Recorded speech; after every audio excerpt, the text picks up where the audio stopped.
नमस्ते दोस्तों, आज हम फिर आपके लिए गौतम बुद्ध की सत्य घटनाओं पर आधारित कहानियां लाए हैं। तो आइए शुरू करते हैं। नमो बुद्धाय। आपके जीवन को बेहतर बनाने का एक सकारात्मक तरीका है कि आप हर दिन एक प्रेरणादायक कहानी जरूर सुनें।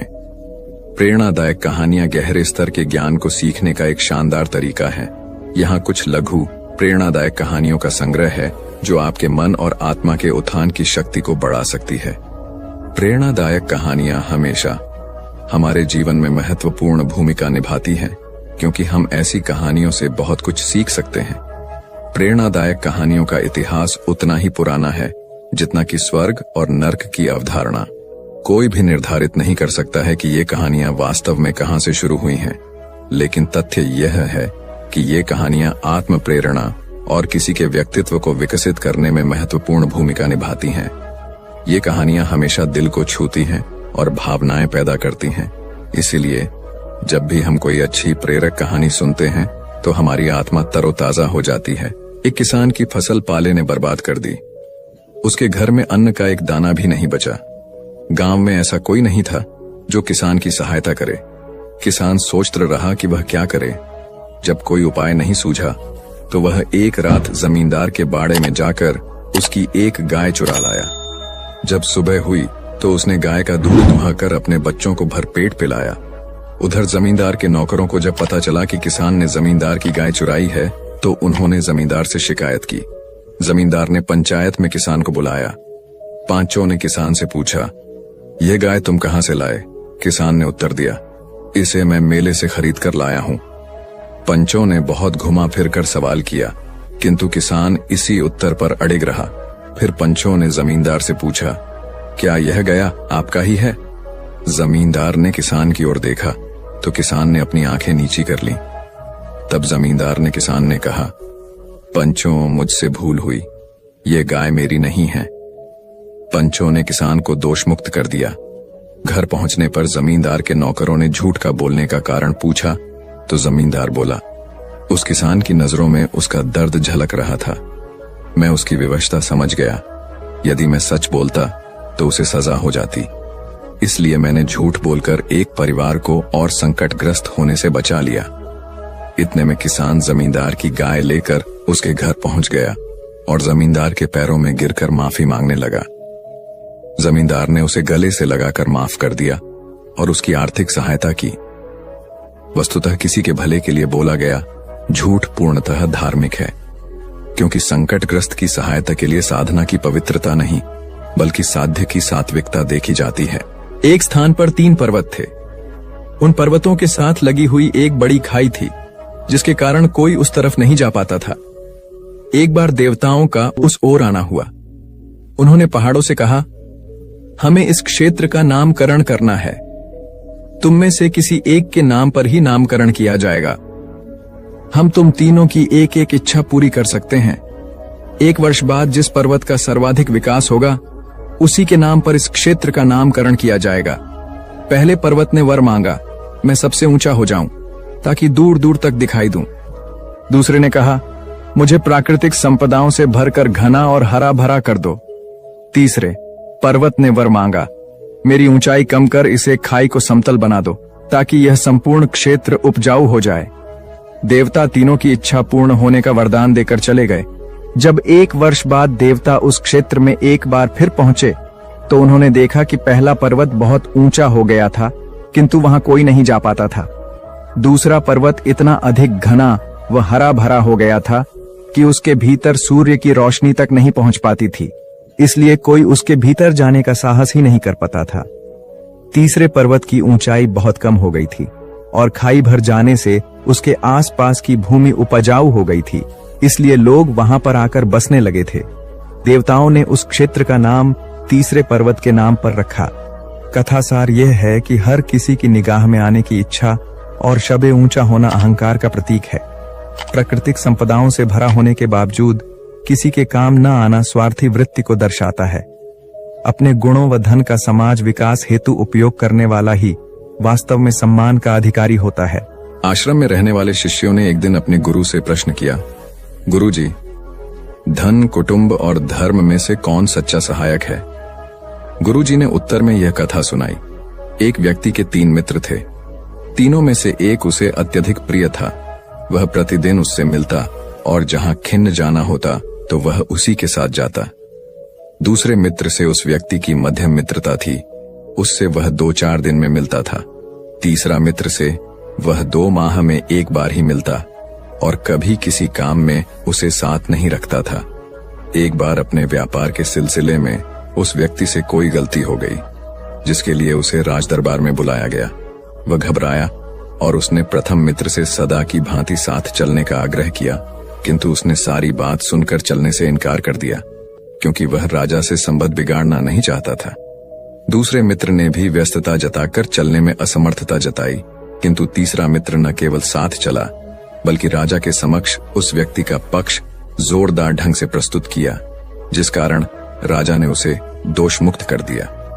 ये कथा सुनाकर गुरुजी ने समझाया, धन वह है जिसे परम प्रिय मन जाता है, किंतु मृत्यु के बाद वह किसी काम का नहीं। कुटुंब यथासंभव सहायता करता है, किंतु शरीर रहने तक ही। मगर धर्म वह है जो इस लोक और परलोक दोनों में साथ देते हैं और सभी प्रकार की दुर्गति से बचाता है। सार यह है कि मनुष्य को अपनी वाणी व आचरण दोनों से धर्म का पालन करना चाहिए। यही सुख शांति का स्थायी आधार है। एक दार्शनिक समस्याओं के अत्यंत सटीक समाधान बताते थे। एक बार उनके पास एक सेनापति पहुंचा और स्वर्ग नरक के विषय में जानकारी चाहिए। दार्शनिक ने उसका पूर्ण परिचय पूछा तो उसने अपने वीरतापूर्ण कार्यों के बारे में विस्तार बताया। उसकी बातें सुनकर दार्शनिक ने कहा, शक्ल सूरत से तो आप सेनापति नहीं भिखारी लगते हैं। मुझे विश्वास नहीं होता कि आप में हथियार उठाने की क्षमता भी होगी। दार्शनिक की अपमानजनक बातें सुनकर सेनापति को गुस्सा आ गया। उसने म्यान से तलवार निकाला ली। ये देखकर दार्शनिक ठहाका लगाते हुए बोले, अच्छा तो आप तलवार भी रखते हैं। ये शायद काठ की होगी, लोहे की होती तो अब तक आपके हाथ से छूटकर गिर गई होती। अब तो सेनापति आपसे बाहर हो गया। उसकी आंखें क्रोध से लाल हो गईं और वह दार्शनिक पर हमला करने को उद्यत हो गया। तभी दार्शनिक ने गंभीर होकर कहा, बस यही नरक है। क्रोध में उन्मत्त होकर आपने अपना विवेक खो दिया और मेरी हत्या करने को तत्पर हो गए। दार्शनिक की बात सुनकर सेनापति ने शांत होकर तलवार म्यान में वापस रख ली। तब दार्शनिक ने कहा, विवेक जागृत होने पर व्यक्ति को अपनी भूलों का एहसास होने लगता है। मन शांत होने से स्थिरता आती है और दिव्य आनंद की अनुभूति होती है। यही यह है कि आत्म नियंत्रण से विवेक उपजता है, जिसके कारण अनुचित कर्म या व्यवहार पर रोक लगती है और जीवन में शांति व संतोष की अनुभूति होती है। एक सेठ ने संकल्प लिया कि 12 वर्ष तक वह प्रतिदिन कथा सुनेंगे। उनकी कामना थी कि उनकी धन संपदा बढ़ती रहे। ईश्वर के प्रति भक्ति भाव प्रदर्शित करने के लिए उन्होंने यह मार्ग चुना। संकल्प लेने के बाद कथा सुनाने के लिए ब्राह्मण की खोज आरंभ हुई। सेठ जी चाहते थे कि अत्यल्प पारिश्रमिक पर कार्य हो जाए, इसलिए उन्होंने अनेक ब्राह्मणों का साक्षात्कार लिया। अंत में उन्हें एक जैसा सदाचारी धर्मनिष्ठा ब्राह्मण मिला, जिसने 12 वर्ष तक बहुत कम पारिश्रमिक पर कथा सुनाना स्वीकार कर लिया। ब्राह्मण तय समय पर प्रतिदिन आता और सेठ जी को कथा सुना जाता। 12 वर्ष होने ही वाले थे कि सेठ जी को अत्यंत जरूरी व्यापारिक कार्य से बाहर जाना पड़ा। जाने के पूर्व उन्होंने जब यह बात ब्राह्मण को बताई तो वह बोला, आपके स्थान पर आपके पुत्र कथा सुन लेगा, ये धर्मानुसार ही है। सेठ जी ने शंका व्यक्त की, कथा सुनकर मेरा पुत्र वैरागी तो नहीं हो जाएगा? ब्राह्मण ने कहा, इतने वर्षों तक कथा सुनने के बाद आप सन्यासी नहीं बने तो 2-4 दिन में आपका पुत्र कैसे वैरागी बन जाएगा? सेठ से कहा, मैं तो कथा इसलिए सुनता था कि धार्मिकता का पुण्य मिले, किंतु कथा के प्रभाव से मैं वैरागी न बनूं। ये सुनकर ब्राह्मण बोला, क्षमा करें सेठ जी, आपको कथा का कोई पुण्य नहीं मिलेगा, क्योंकि आपकी धार्मिकता हार्दिक नहीं दिखावटी है और आप इसे स्वार्थवश कर रहे थे। सेठ जी निरुत्तर हो गए। एक महात्मा के शिष्यों में एक राजकुमार और एक किसान पुत्र भी शामिल थे। राजकुमार को राजपुत्र होने का अहंकार था, जबकि किसान का बेटा विनम्र और कर्मठ था। राजकुमार के पिता अर्थात वहां के राजा प्रतिवर्ष एक प्रतियोगिता का आयोजन करते थे, जिसमें प्रतिभागियों की बुद्धि का पैनापन और दृष्टि की विशालता परखी जाती थी। उसमें हिस्से लेने के लिए दूर दूर से राजकुमार आते थे। अध्ययन पूरा होने पर राजकुमार ने किसान पुत्र को उक्त प्रतियोगिता में शामिल होने का न्योता दिया ताकि वहां बुलाकर उसका निरादर किया जाए। जब किसान पुत्र प्रतियोगिता स्थल पर पहुंचा तो राजकुमार व अन्य राजपुत्रों ने उसे अपने मध्य बैठने से इनकार कर दिया। अंततः किसान पुत्र अलग बैठा गया। राजा ने प्रश्न पूछा, यदि तुम्हारे समक्ष एक घायल शेर आ जाए तो तुम उसे छोड़ ढाकर भाग जाओगे या उसका उपचार करोगे? सभी राजकुमारों का एक ही उत्तर था कि शेर एक हिंसक प्राणी है, हम अपने प्राण संकट में डालकर उस शेर का उपचार नहीं करेंगे। किंतु किसान पुत्र बोला, मैं शेर का उपचार करूंगा क्योंकि उस समय घायल जीव को बचाना मेरा परम कर्तव्य होगा। मनुष्य होने के नाते यही मेरा कर्म है। शेर का कर्म है मांस खाना, स्वस्थ होने पर वह मुझ पर हमला अवश्य करेगा, इसीलिए मुझे बुद्धि से कार्य लेना होगा। मैं शेर का उपचार करूंगा। जब मुझे लगेगा कि अब इसकी जान को कोई खतरा नहीं है तो मैं शेर के पूर्णतः अपने पैरों पर खड़ा होने से पहले तुरंत सुरक्षित स्थान पर छिप जाऊंगा। इस तरह मैं शेर व अपने दोनों के प्राण बचा पाऊंगा। एक साधारण किसान पुत्र के मुख से ऐसी बुद्धिमत्ता पूर्वक बातें सुनकर राजा बहुत प्रभावित हुए व उसे विजेता घोषित करते हुए मंत्री पद प्रदान किया।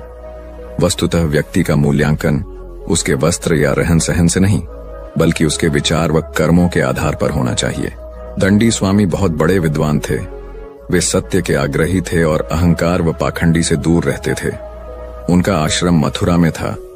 उसने शिक्षा पाने दूर दूर से लोग आते थे। उनके शिष्यों में दयानंद भी थे। सभी शिष्यों के मध्य आश्रम के कार्यों का स्पष्ट विभाजन था, किंतु दयानंद से अधिक काम लिया जाता था। उन्हें भोजन भी कम दिया जाता, जिसमें मात्र गुड़ व भुने हुए चने होते थे। रात में पढ़ने के लिए प्रकाश की सुविधा भी उन्हें नहीं दी जाती थी, जबकि दूसरे शिष्यों को अनेक प्रकार की सुविधाएं प्राप्त थीं। स्वामी जी के शिष्य दयानंद के प्रति उनके इस व्यवहार से चकित थे और परस्पर बातचीत में इसकी निंदा भी करते थे, किंतु दयानंद को गुरु की निंदा अच्छी नहीं लगती थी। वे अन्य शिष्यों को ऐसा करने से रोकते थे और सदैव खुश रहकर गुरु की आज्ञा का पालन करते थे। एक दिन एक शिष्य ने स्वामी जी से इसका कारण पूछा तो वे मौन ही रहे। अगले दिन उन्होंने अपने शिष्यों के मध्य शास्त्रार्थ करने का निर्णय लिया। सभी शिष्यों को बुलाकर उन्हें बहस हेतु एक विषय दे दिया। उन्होंने सारे शिष्यों को एक तरफ और दयानंद को अकेले दूसरी तरफ बैठाया। शास्त्रार्थ शुरू हुआ तो सभी शिष्यों पर दयानंद भारी पड़े और जीत गए। तब दंडी स्वामी ने शेष शिष्यों से कहा, देखा आप लोगों ने, दयानंद अकेला आपसे लोहा ले सकता है क्योंकि वह हर काम पूर्ण समर्पण से करता है। दयानंद खरा सोना है और सोना आग में तपकर ही निखरता है। यही दयानंद आगे चलकर भारत के महान समाज सुधारक दयानंद सरस्वती के नाम से विख्यात हुए। कथा सार यह है कि माता पिता व गुरु के द्वारा सौंपे गए कार्य बिना शिकायत व पूर्ण समर्पण से करने पर कार्य कुशलता व ज्ञान की वृद्धि होती है। अनकी सम्राट अकबर कला प्रेमी थे। उनके दरबार में कलाकारों को पर्याप्त सम्मान मिलता था। तानसेन जैसे महान संगीतकार अकबर के दरबार की शोभा थे। सम्राट अकबर तानसेन के संगीत को बहुत पसंद करते थे। तानसेन अपनी संगीत कला से सम्राट को खुश रखते थे। अकबर का चहेता संगीतकार होने के कारण तानसेन को थोड़ा अहंकार आ गया। उस समय कुछ संगीत साधक ऐसे थे जिन्होंने अपनी संगीत साधना का लक्ष्य ईश्वर को बनाया था। वे लोग संगीत के माध्यम से ईश उपासना में लीन रहते थे। इनमें अष्टचाप के कवि तथा वल्लभ संप्रदाय के आचार्य विठलनाथ भी थे। एक बार तानसेन की मुलाकात आचार्य विठलनाथ से हुई। आचार्य विठलनाथ को तानसेन से वार्तालाप के दौरान आभास हुआ कि तानसेन के अंदर अहंकार की भावना है। आचार्य विठलनाथ के कहने पर तानसेन ने गायन प्रस्तुत किया। विठलनाथ ने तारीफ करते हुए तानसेन को 1000 रुपए व 2 कौड़ी इनाम के रूप में दी। तानसेन ने कौड़ियां देने का कारण पूछा तो विठलनाथ बोले, आप मुगल दरबार के मुख्य गायक हैं, इसलिए 1000 रुपए का इनाम आपकी हैसियत को ध्यान में रख कर दिया है और यह 2 कौड़ी मेरी व्यक्तिगत दृष्टि में आपके गायन की कीमत है। तानसेन को बहुत बुरा लगा। तब विठलनाथ ने कृष्ण भक्त गोविंद स्वामी को गायन करने का आग्रह किया। गोविंद स्वामी ने गायन प्रस्तुत करने का आग्रह किया। गोविंद स्वामी ने गायन प्रस्तुत करने का आग्रह किया।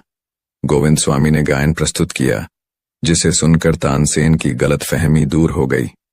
तानसेन बोले, विठलनाथ जी महाराज, मेरे गायन की कीमत वास्तव में 2 कौड़ी ही है, क्योंकि मैं सम्राट को खुश करने के लिए गाता हूं। और आप ईश्वर को प्रसन्न करने के लिए गाते हैं। मखमला व टाट का मुकाबला भला कैसे संभव है? आपने अच्छा किया जो मेरा अहंकार तोड़ दिया। वस्तुतः भौतिक उपलब्धि की चाह में किए गए कर्म से सदैव वह कर्म श्रेष्ठ होता है जो विशुद्ध रूप से परमात्मा को समर्पित हो। एक संत के आश्रम में सैकड़ों गायें थीं। गायों के दूध से जो भी धन आता उससे आश्रम का संचालन कार्य होता था। एक दिन एक शिष्य बोला, गुरुजी, आश्रम के दूध में निरंतर पानी मिलाया जा रहा है। संत ने उसे रोकने का उपाय पूछा तो वह बोला, एक कर्मचारी रख लेते हैं जो दूध की निगरानी करेगा। संत से स्वीकृति दे दी। अगले ही दिन कर्मचारी रख लिया गया। 3 दिन बाद भी शिष्य फिर आकर संत से बोला, इस कर्मचारी की नियुक्ति के बाद से तो दूध में और भी पानी मिल रहा है। संत ने कहा, एक और आदमी रख लो जो पहले वाले पर नजर रखे। ऐसा ही किया गया, लेकिन 2 दिन बाद तो आश्रम में हड़कंप मच गया। सभी शिष्य संत के पास आकर बोले, आज दूध में पानी तो था ही, साथ ही एक मछली भी पाई गई। तब संत ने कहा, तुम मिलावट रोकने के लिए जितने अधिक निरीक्षक रखोगे, मिलावट उतनी ही अधिक होगी, क्योंकि पहले इस अनैतिक कार्य में कम कर्मचारियों का हिस्सा होता था तो कम पानी मिलता था। एक निरीक्षक रखने से उसके लाभ के मद्देनजर पानी की मात्रा और बढ़ गई। जब इतना पानी मिलाएंगे तो इसमें मछली नहीं तो क्या मक्खन मिलेगा? शिष्यों ने संत से समाधान पूछा तो वे बोले, हमारी सबसे पहले कोशिश यह होनी चाहिए कि हम उन लोगों को धर्म के मार्ग पर लाएं। हमें उनकी मानसिकता बदलकर उन्हें निष्ठावान बनाने की कोशिश करनी चाहिए ताकि वे यह कृत्य छोड़ दें। सार यह है कि बुराई पर प्रतिबंध लगाने के स्थान पर यदि आत्मबोध जागृत किया जाए तो व्यक्ति स्वयं ही कुमार्ग का त्याग कर देता है। सदियों पहले की बात है। राजा सूर्यसेन प्रतापगढ़ का राजा था। राजा की इकलौती संतान उसकी पुत्री भानुमति थी। वह अत्यंत सुंदर थी। भानुमति के विवाह योग्य होने पर राजा को पुत्री के लिए एक योग्य वर की तलाश थी। राजा एक ऐसा बुद्धिमान वर खोजना चाहता था जो उसकी पुत्री से विवाह के पश्चात उसके राज्य को भी संभाल सके। राजा ने ऐलान किया कि जो कोई भी राजकुमारी से विवाह करना चाहता है वह संसार की सबसे मूल्यवान वस्तु लेकर आए। अनेक राजकुमार कई मूल्यवान वस्तुएं लेकर राजा के समक्ष उपस्थित होते रहते थे, किंतु राजा ने सबको नकार दिया। राजा को यकीन था कि एक दिन कोई न कोई योग्य युवक इस शर्त को जरूर पूरा करेगा। एक दिन उसी राजा के राज्य के एक गांव के किसान के पुत्र रघु को राजा के इस शर्त के बारे में पता लगा। रघु बहुत बुद्धिमान था। उसने विवेकपूर्ण तरीके से सोचा और फिर एक दिन 3 वस्तुएं लेकर राजा के दरबार में हाजिर हो गया। राजा से अनुमति पाकर वह बोला, मैं दुनिया की 3 सबसे महत्वपूर्ण वस्तुएं लाया हूं। मेरे हाथ में यह मिट्टी है जो हमें अन्न देती है, यह जल है जो अमूल्य है और इसके बिना जीवन संभव नहीं है। तीसरी वस्तु पुस्तक है। पुस्तकें ज्ञान का आधार होती हैं और ज्ञान के बिना सृष्टि का संचालन असंभव है। रघु की बुद्धिमत्ता से राजा प्रभावित हुआ और उसने भानुमति का विवाह उससे करके उसे राज्य का योग्य उत्तराधिकारी घोषित कर दिया। सार यह है कि बुद्धि, विवेक और ज्ञान से कठिन प्रश्नों का हल निकल जाता। किसी गांव में राम और श्याम नाम के 2 कुबड़े साथ साथ रहते थे। राम गरीब और श्याम अमीर था, किंतु दोनों में अच्छी मित्रता थी। एक दिन राम ने श्याम से कहा, भाई मैं कब तक तुम्हारे ऊपर बोझ बनकर रहूंगा? ये सुनकर श्याम ने कहा, तुम मेरे कामों में मेरा हाथ बांटने लगो ताकि तुम्हारे मन में ग्लानि न रहे। अगले दिन से राम श्याम के कार्यों में सहयोग करने लगा। कुछ दिनों तक सब कुछ ठीक रहा, किंतु धीरे धीरे श्याम राम से अधिकाधिक काम करने लगा और उसे अपमानित भी करने लगा। उसके रूखे व्यवहार से दुखी हो राम ने उसका घर छोड़ दिया और जंगल की तरफ चल पड़ा। जंगल में राम की भेंट एक वृक्ष यक्ष से हुई। उसकी दुख भरी कहानी सुनकर यक्ष को उस पर दया आ गई। उसने राम के कुबड़ पर हाथ फिराया तो वह ठीक हो गया।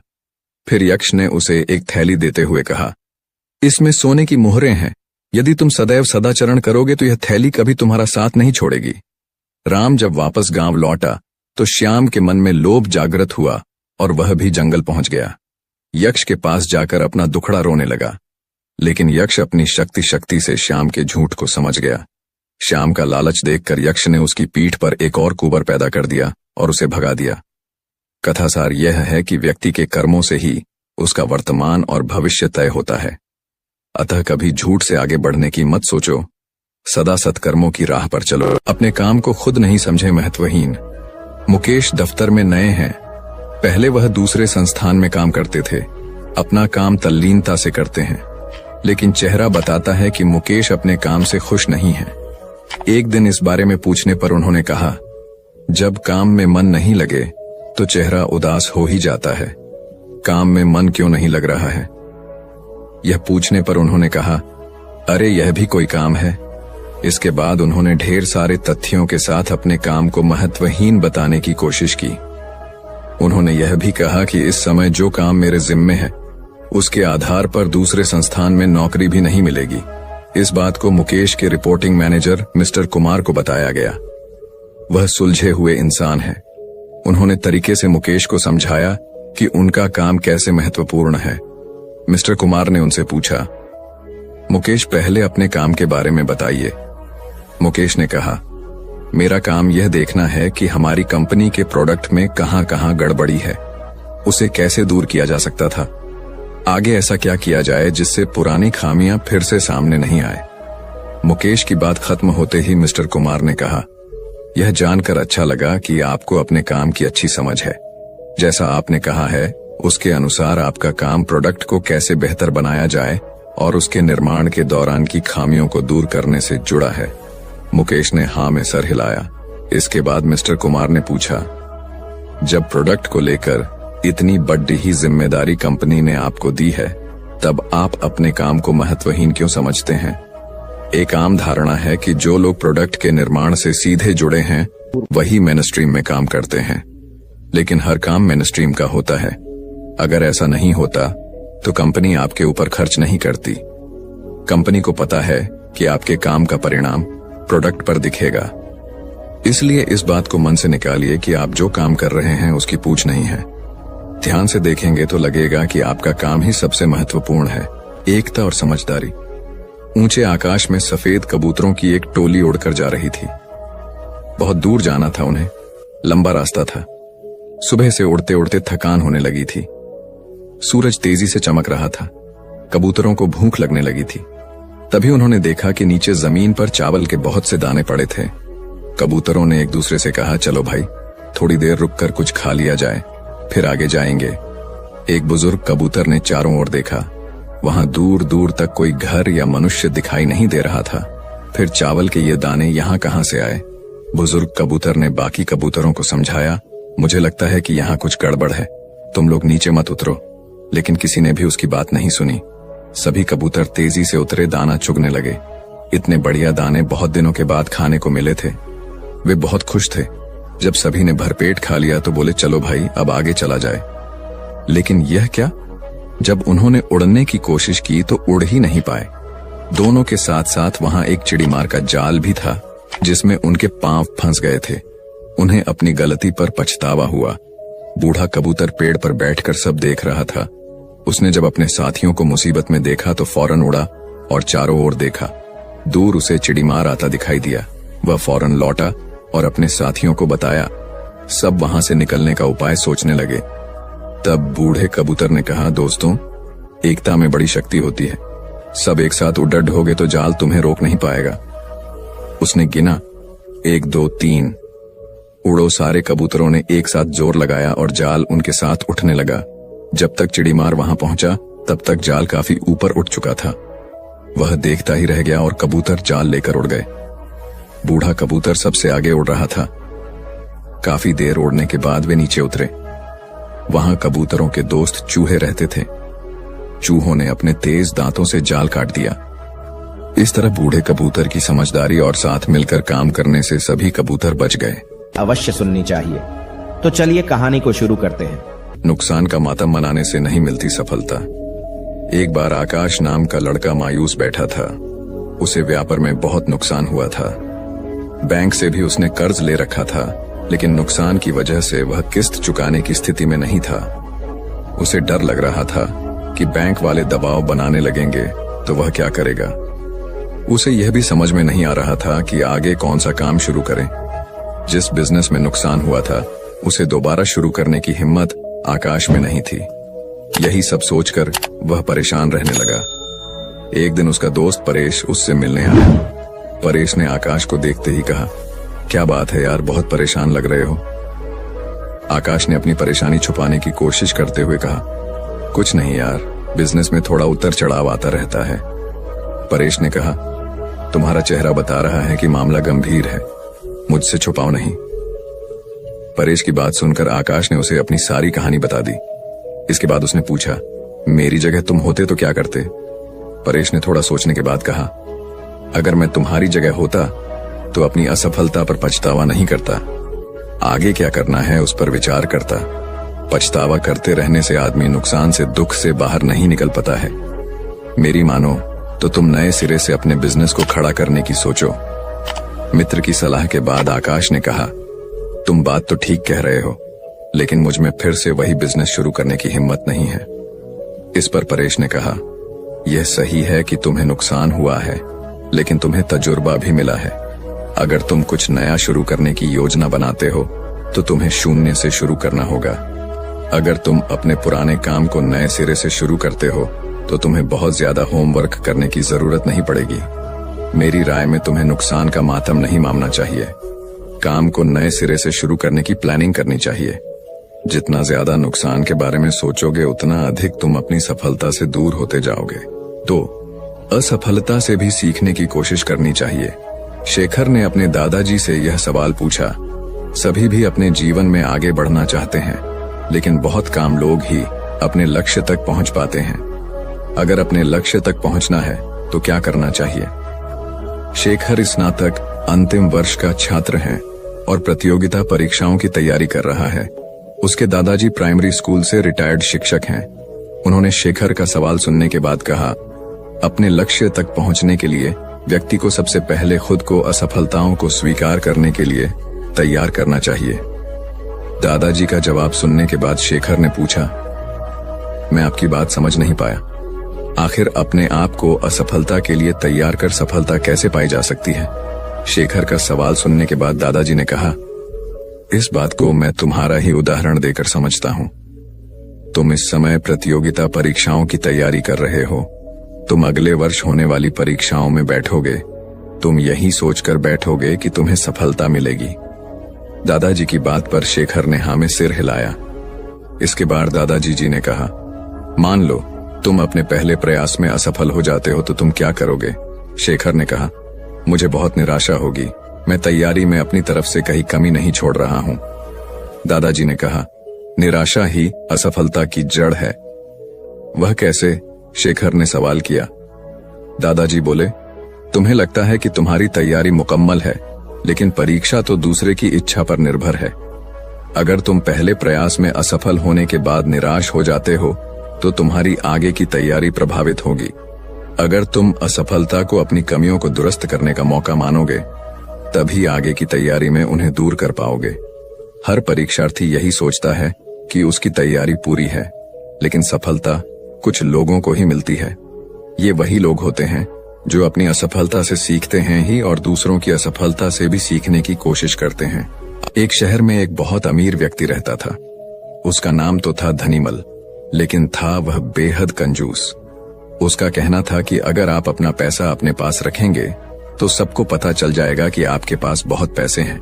फिर चोर डाकू आपके पीछे पड़ जाएंगे और सारा पैसा लूट कर ले जाएंगे।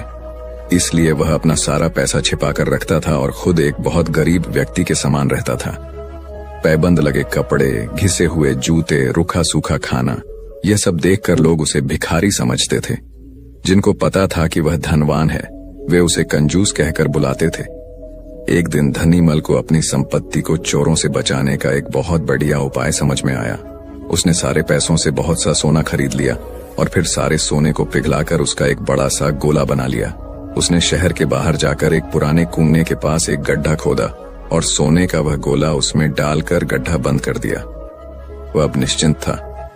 अपनी तसल्ली के लिए वह रोज रात को आकर गड्ढे में देख लेता था कि उसका सोना वहां है या नहीं। उसे विश्वास था कि कोई भी चोर इस जगह के बारे में नहीं जान पाएगा, लेकिन ऐसा नहीं हुआ। धीरे धीरे पूरे शहर में यह चर्चा होने लगी कि धनीमल रात में शहर के बाहर जाकर कुछ करता है। एक रात जब उसने गड्ढा खोद कर देखा तो सोना वहां से गायब था। उसे गहरा सदमा लगा और वह चीख कर रोने लगा। उसके रोने की आवाज सुनकर बहुत से लोग वहां आ गए। धनीमल रो रो कर अपना दुख बताने लगा। तब उसके एक पड़ोसी से उसे कहा, धनीमल, तुम एक भारी पत्थर इस गड्ढे में रख दो और समझ लो कि वही तुम्हारा सोना है। यह सुनकर धनीमल को बहुत गुस्सा आया। तुम मेरे सोने को पत्थर जैसे बता रहे हो। वह बोला, देखो धनीमल, वह सोना तुम कभी इस्तेमाल तो करते नहीं थे। एक पत्थर की तरह यहाँ उसे दबाकर रख दिया था, तो फिर यहाँ सोना हो या पत्थर क्या फर्क पड़ता है।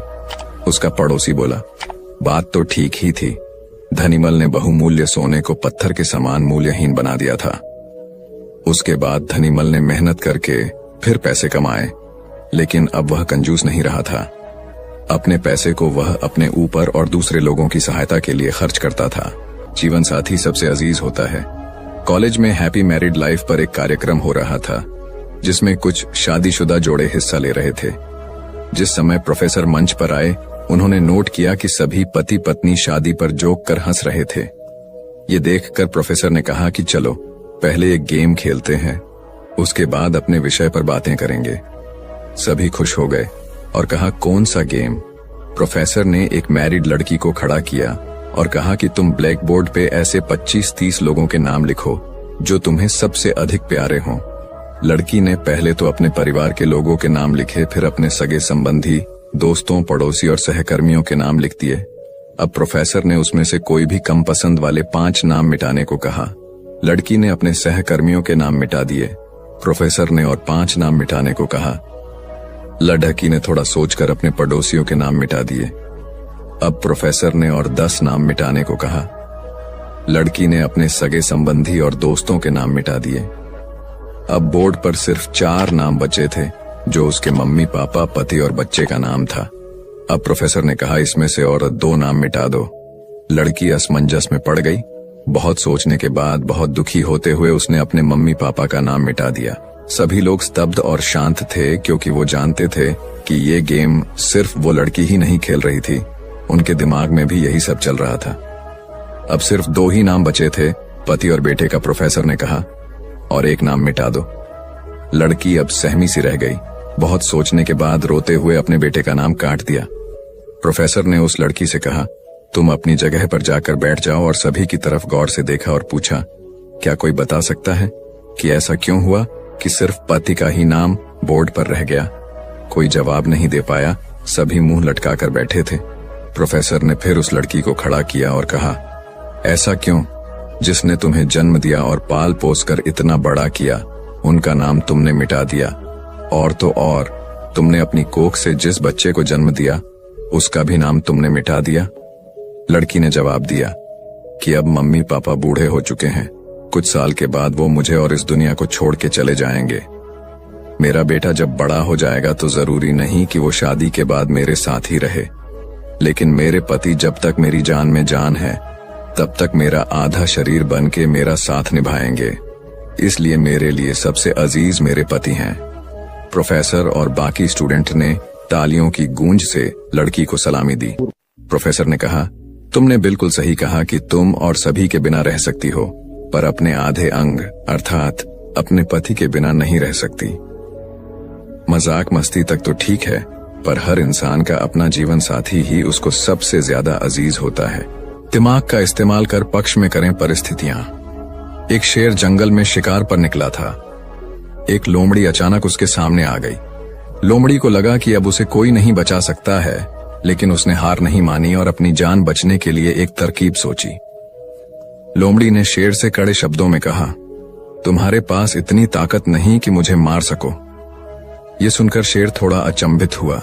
उसने पूछा, तुम ऐसा कैसे कह सकती हो?